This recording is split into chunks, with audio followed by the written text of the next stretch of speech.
এই বিষয়ের উপরে তামিম ইকবাল যিনি সাংঘাতিক রকমভাবে অসুস্থ হয়ে গিয়েছিলেন, তার হার্ট অ্যাটাক হয়েছিল এবং আল্লাহর রহমতে তিনি আবার সুস্থ হয়েছেন। এই বিষয়ে প্রথমবার তাকে মিডিয়াতে আসতে হয়েছে এবং এই বিষয়ে তামিম ইকবাল কথা বলেছেন এবং আরও দুটো বিষয় ছিল, সেই বিষয়ে তিনি কথা বলেছেন। প্রেক্ষাপটটা কী ছিল সেটা হচ্ছে যে মাঠে আম্পায়ারের সাথে তাওহিদ হৃদয়ের বাকবিতণ্ডা, সেটার প্রেক্ষিতে ডিমেরিটস পয়েন্ট, তাওহিদ হৃদয়কে 2 ম্যাচ নিষিদ্ধ করা, 2 ম্যাচ নিষিদ্ধ করার পর হচ্ছে রুলস পরিবর্তন, অর্থাৎ টেকনিক্যাল কমিটির রুলস একরকম, এরপরে আম্পায়ার্স কমিটি তারা আবার বৈঠকে বসে সিদ্ধান্ত নিয়ে এরপর 1 ম্যাচ নিষেধাজ্ঞা, তারপরে আবার তাওহিদ হৃদয় 2 ম্যাচ খেলেছে। এরপরে আবার যিনি আমাদের আইসিসির এলিট প্যানেল আম্পায়ার, তিনি এটা মানতে পারেননি যে কিভাবে করে এইভাবে নিয়ম পাল্টে যায়। তিনি রিজাইন করার ডিসিশন যখন নিচ্ছেন তখন আবার বিসিবি আবারও তাওহিদ হৃদয়কে আরও 1 ম্যাচের সাসপেনশন দেওয়া এবং তারপরে আজকের এই যে তামিম ইকবালের সংবাদ সম্মেলন, তামিম ইকবাল সেটা হাস্যকর, কারণ তাওহিদ হৃদয় তো শাস্তি পেয়েছে একবার, তাহলে এখন আবার পূর্বের শাস্তি আবারও তার উপরে চাপিয়ে দেওয়া, মানে এটা কি বলবেন? ধন্যবাদ। আমি মনে করি যে পুরো ব্যাপারটা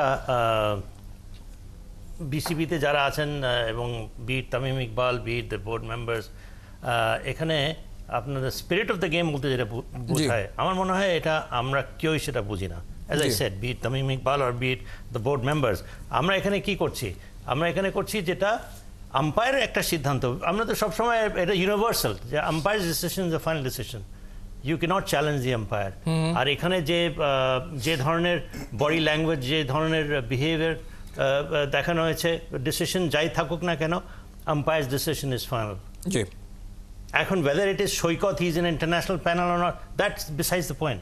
He is an umpire, he is officiating a match in the capacity of an umpire, and you have to respect the word respect. You have to respect whatever decision he gives.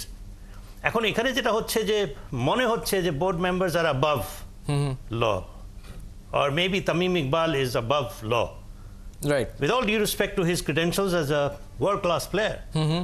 But এখানে apparently মনে হচ্ছে যে the spirit of the game nobody has been able to understand. আমি একটা মূর্খ লোক, আমি কিন্তু সাদা মাটা জিনিসটা বুঝি। ক্রিকেট একটা ভদ্রলোকের খেলা, শত শত বছর ধরে খেলা হচ্ছে।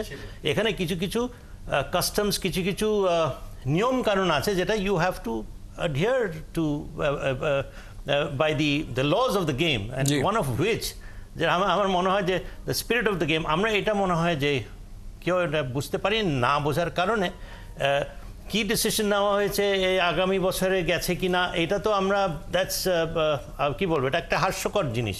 কিন্তু যে জিনিসটা গোড়ার থেকে আমার কাছে মনে হচ্ছে যে এই স্পিরিট অফ দ্য গেম বলতে যেটা বোঝায়, আমার মনে হয় যে বোর্ড কর্মকর্তারাও এটাকে আজ করতে পারেনি, বুঝতে পারেন নাই।